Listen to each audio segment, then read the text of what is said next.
is the most coveted prize in the sport, bowling's U.S. Open. A grueling test of skill that can crush and spare misses it. Even the steeliest competitor. A challenge only the best of the best can ever conquer. Today, both men's and women's U.S. Open titles are on the line, as well as a final match between those two champions in a U.S. Open battle of the sexes. And it all starts now on ESPN.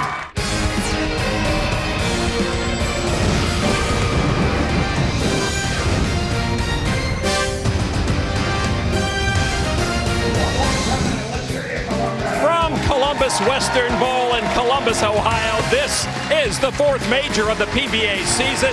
Welcome to bowling's 2013 U.S. Open, presented by Lipton. Hi, everybody. I'm Lon McCarron. Welcome to the 70th edition of this prestigious event, along with PBA Hall of Famer Randy Peterson. We will have two Open titles decided tonight. It's a big show. The best in the game have brought their best game, including the men's #1 seed Jason Belmonte, who is making his 7th TV finals appearance of the last 8 majors. And this is the 4th time he's going to bowl for a title, 4th consecutive major for Jason Belmonte. Jason was a beast at this year's Open, and it started with the very first game when he opened with 289, and he never looked back. Just total domination in this event. But in order for him to capture this title on, he just may have to go through the greatest player in U.S. Open history, and that's defending champion Pete Weber. And Randy, we could have back-to-back Open titleists today, as the women's top seed Kelly Kulick has been defending her title, well, like a champion. And Kelly said that this very demanding U.S. Open oil pattern played right into her wheelhouse. She could move in and use her power and rotation to play the deep inside part of the lane and get her ball to strike. Kelly knows a thing or two also about winning major championships. She's won the United States Open 2 out of the last 3 years. Well, we will have simultaneous semifinal action, the men and women bowling on the lanes at the same time. That comes up in just a moment. But earlier today, we had quarterfinal action. Let's take a look at the highlights of the women's matchup between Deandra Asbady and Danielle McEwen. And this match was pretty much even halfway through until both players decided to leave pocket 7-10s. First one for Danielle, and then Deandra Asbady follows it up in the 7th frame with her own pocket 7-10. Danielle was able to stay clean the rest of the match, getting nice breaks like this one right here, her last strike, to seal the deal 192 to 171.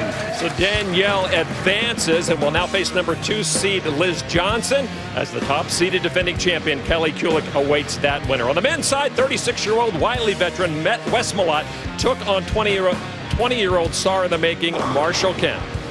Wes Malott got into some early trouble opening in the 3rd frame, came back nicely with a double in the 4th and 5th frame. Marshall Kemp gets up and throws 3 beautiful shots here in the 10th, striking on all 3 to force Wes Malott to get up in the 10th frame and mark. He leaves a 10-pin, covers it with no problem, and Wes Malott advances. So with his victory, Malott earned the right to meet the 50-year-old defending champion Pete Weber, with that winner taking on the formidable Jason Belmonte. So 4 lanes of action here in the semifinals. McEwen and Johnson on the left, Malott and Weber the 2 on the right. This will be busy and fun, Randy, after what has been a very rough week for these bowlers. Yeah, it's what the U.S. Open is all about. 24 games of qualifying. They cut to the top 25% of the field, 6 more games, and then they cut to the top 24 for match play, 54 games in all.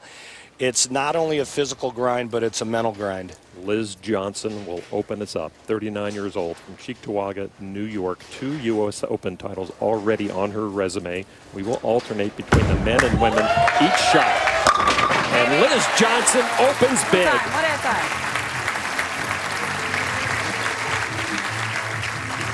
Liz Johnson played the lanes totally unconventionally this week, but she played to her strengths. And her strength is throwing it straight and hard with the grain of the wood. The big Texan now, Wes Malott, injured, had surgery on that knee, and he's hurting right now. Take a look at it for the first time here since his surgery. Malott opens with a split. That is disheartening. Because they got to stay up or stay down.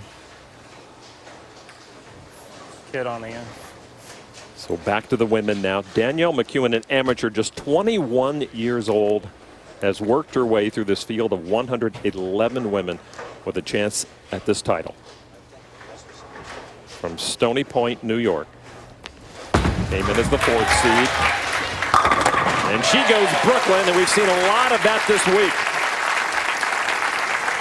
Yeah, and that's the bonus on a U.S. Open oil pattern. If you miss target to the inside part of the lane, you hope you miss just enough for the ball to cross over and go Brooklyn. So now Malott with some work to do. But he's facing an open frame here in number 1.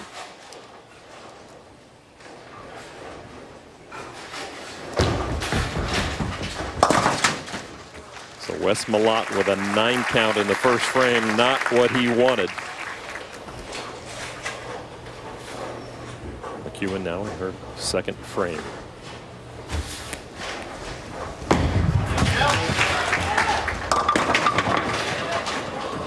She got part of the kick.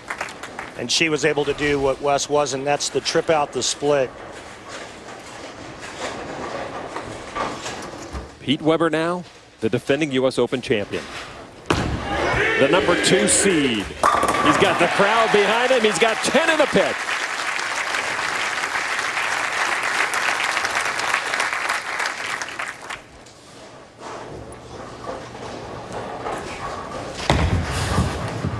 McEwen cleaning up for the women.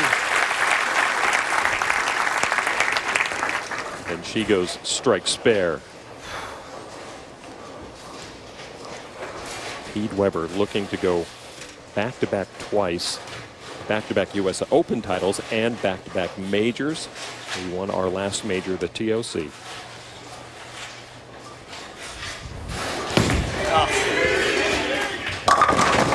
Crosses over and chuckles at his misfortune. And there you see the unforgiving ways of the flat 1-to-1 ratio of this United States Open oil pattern. You can't miss in and have the ball lay there. Here's Johnson now. Talked to a lot of the players, Lon. They said, you know, if you did miss and you got 9, that was like almost getting a strike. Pete's ready right away to clean up. And he does. I mean, it was so easy to throw open frames. It didn't take a whole lot to miss target left or right and have a big split staring at you. And there's Johnson covers in the 2nd frame. And they are even through 2. Now Wes Malott. I saw him open up in the 1st. Knee surgery back in April. Take a look at the lack of knee bend in this shot right here from Wes Malott. Quickly off the bend. Can he get it? He got it! Very straight-legged on that shot. Nice break there, getting the messenger into the 10. When I talked to Wes earlier, he said all the games are starting to catch up with him. The knee is very, very sore. Liz, the first woman to make a televised final. She bowled simultaneous action, men and women, during her first U.S. Open title back in '96, and Pete Weber was on that show. She also was the first woman to bowl on a men's, or to make a men's telecast. She actually beat Wes Malott before losing to eventual champion Tommy Jones. I know Wes Malott remembers that, but he's not thinking about that right now. Not even a little? Not even a little. Okay. He beat Weber earlier in match play. He has lost to Weber in the only matchup on television between the two. Boy, a mugging of that 7-pin gets him to strike. And Wes gingerly goes back and sits down. Johnson bringing up the 6-10. It's amazing the difference in power. You see how much more the men open up this oil pattern versus the women, and that's just because of ball speed and revolutions. Weber working a spare.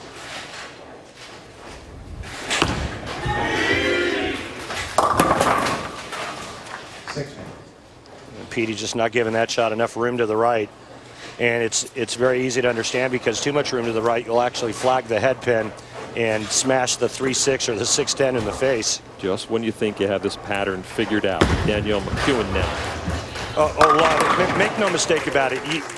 You don't figure out this pattern. Well, let me rephrase that. You figure it out early. It's hard. But you just know it's tough to beat.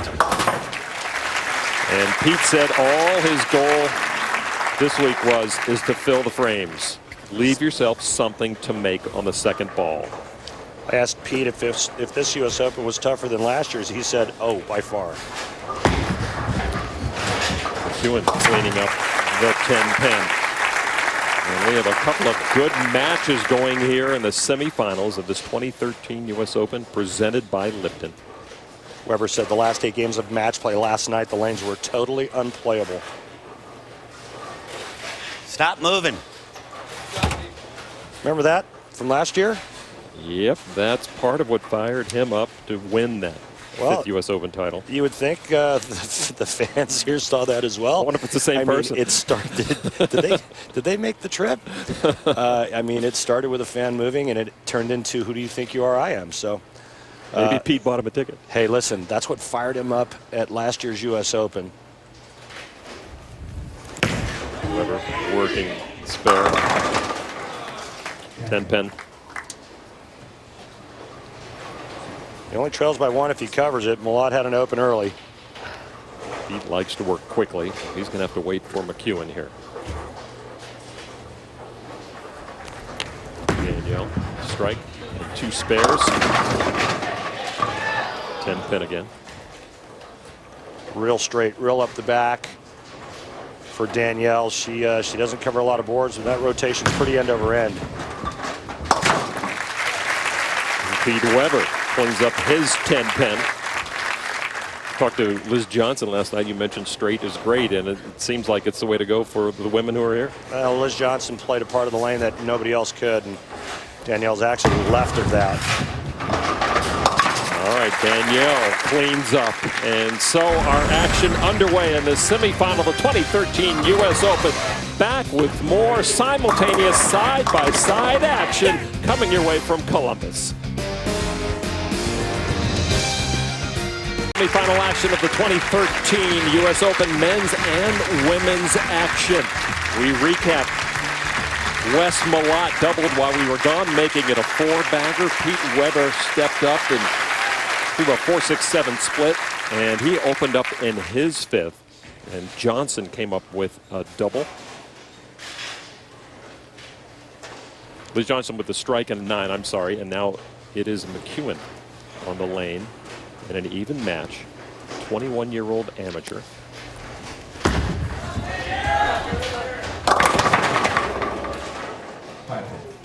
She's getting some late mixing action, Randy.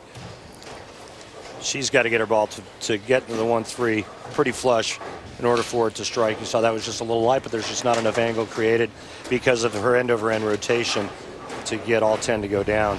Weber down by 35. Fuck you. Weber's got the flat 10 syndrome going on the left lane, and the right lane he went through the nose and opened. Wes Malott in command of that match. Malott looking for his first major title. McEwen, first TV appearance with the spare. Down by 1. Pete quickly back to clean up. Well, with a little more ball speed that time on that left lane to keep it online, and the result was not what you're hoping for, especially if you're a right-hander trying to get your ball to strike. Flat 10s are kind of degrading. And McEwen up again. She and Johnson battling for the right to beat Kelly Kulik. Another nice break going through the nose, not splitting.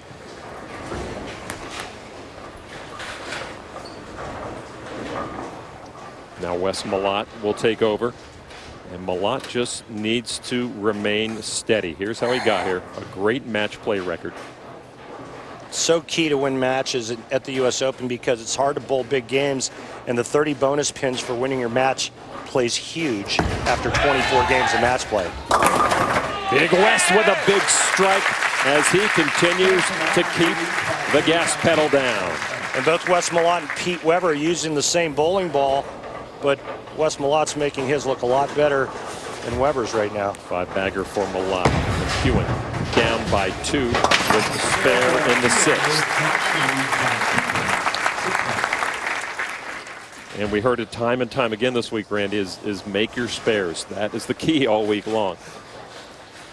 Malott, though, one-upping Weber here with strike after strike after strike. Well, the only person who didn't have to make a lot of spares this week was Belmonte, because he was the only guy that could throw 10-baggers. Remember, Wes Malott finished second to Pete Weber in 2007 at the U.S. Open. Belmont awaiting the winner of this match, 6 in a row for Malott. Malott looking for a little payback, maybe? Wes Malott would love to get his first major against the man that defeated him at the Masters, Jason Belmonte. Now Liz Johnson up by 2.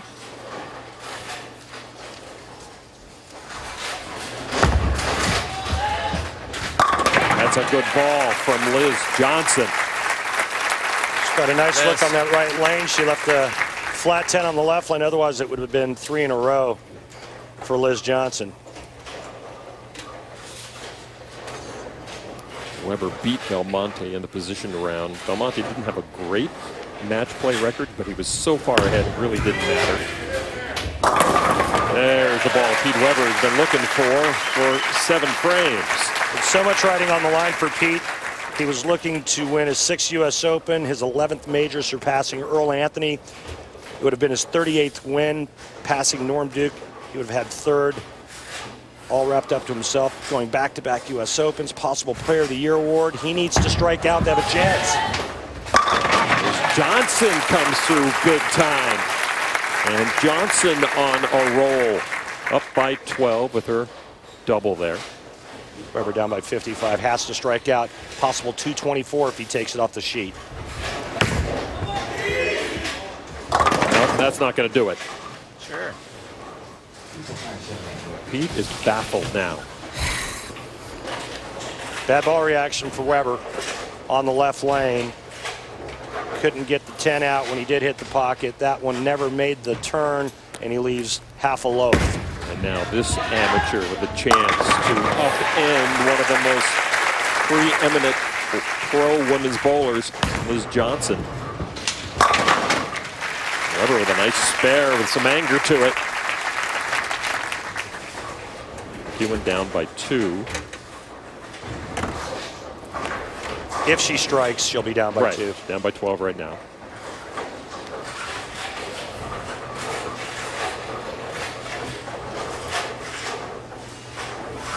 Their home center is High Tour Lanes, West Overstray, New York. Good ball, and she gets that kick on the 10 there.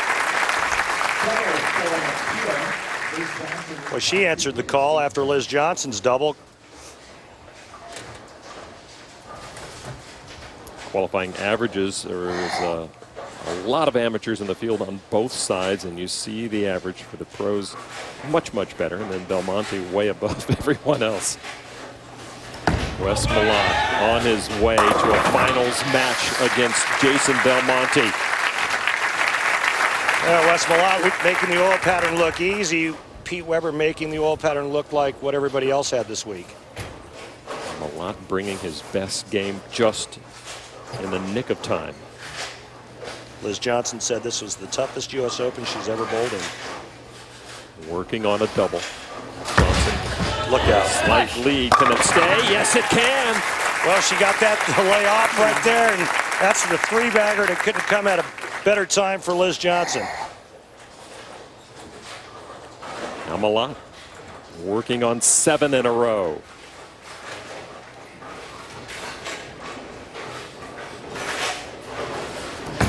Wes Malott's pretty deep right now. 4th arrow. 8 straight for Malott as he just now tries to figure out the exact spot he wants to be as he moves forward. And it looks like he has found that spot. And don't waste it. Save some of that for Jason Belmonte. He'll need it. Indeed. Wes by 12. Wes Malott looking for his first ever major title. Johnson has her hands full, and she is up to the task. 2 big shots right there for Liz Johnson when Danielle McEwen pulled even. Weber just trying to get out of the way now. This match is over. And just a slaughter, if you will. Wes Malott all over Pete Weber like a bulldog on a pork chop. McEwen now working on a double of her own here in the ninth, and that's a little high. Now the lead for Johnson, 24 with a frame to go. That was a key miss by Johnson as Pete Weber, as we mentioned, just cleans up, trying to get out of the way. Very unusual ball reaction on that left lane for Pete. His ball's actually rolling out. For a guy that's got as much axis rotation as Pete has, you rarely see his ball do that in the back part of the lane. McEwen now knows she needs some help from Liz Johnson.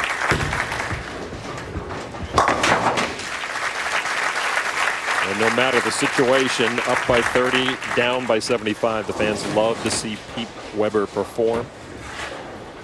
And certainly he wishes he could have performed better for them.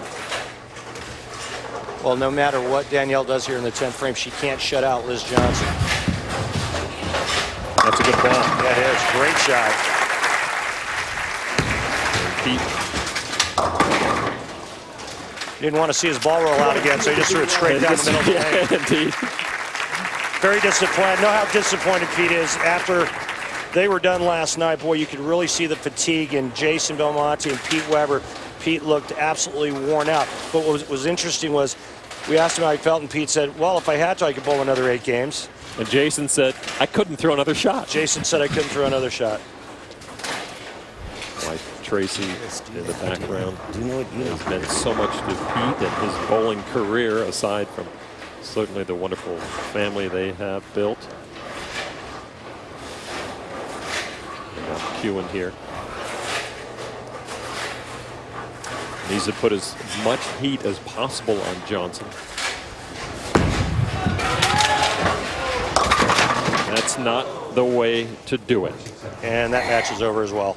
So we'll be having a rematch. Liz Johnson and Kelly Kulick. A rematch of the championship match at the 2010 U.S. Open. Wes Malott with a rematch.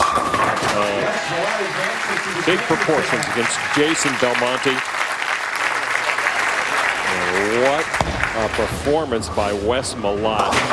And what a performance all week long by the 21-year-old amateur Danielle McEwen, the number 4 seed from Stony Point, New York. We have not seen the last of her. She impressed a lot of people this week. It'll be interesting to see if Wes Malott's shot will hold up under the ground and pound of Jason Belmonte's high rev bowling ball going down the lane.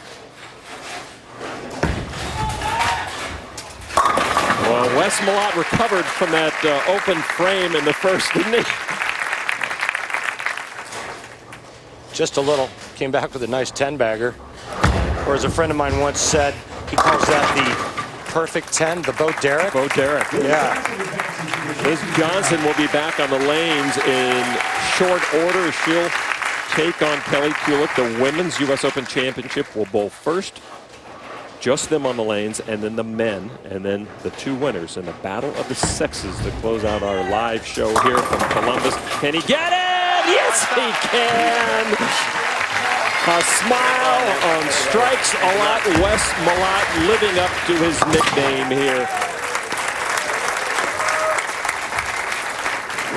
Liz Johnson, a very solid 220 game, kept the ball in play the entire game, made every spare, and caught that late 4-bagger.